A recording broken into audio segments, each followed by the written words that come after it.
جب کوئی بات آدمی دل میں پوشیدہ رکھتا ہے تو زبان سے اس کے اشارے مل جاتے ہیں اور چہرے کے اتار چڑھاؤ سے معلوم ہو جاتا ہے۔ کسی دوسرے کے غلام مت بنو، جبکہ اللہ تعالیٰ نے تم کو آزاد پیدا کیا ہے۔ جھوٹی تمناؤں پر بھروسہ کرنے سے بچے رہو، تمنائیں بیوقوفوں کا سرمایہ ہے۔ لوگ جن باتوں کو نہیں جانتے ان کے دشمن ہو جاتے ہیں۔ انسان اپنی زبان کے نیچے پوشیدہ ہے، جب تک نہ بولے اس کی علمیت اور حقیقت پوشیدہ رہتی ہے۔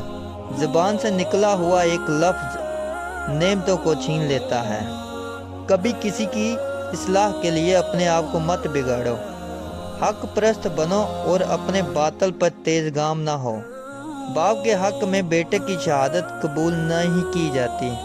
سب سے زیادہ نفع دینے والا خزانہ دو چیزیں ہیں، وہ احسان جو شریف لوگوں کے حق میں کیا جائے، وہ علم جس کو اللہ تعالیٰ کے اچھے بندے پڑھاتے اور پڑھتے ہیں۔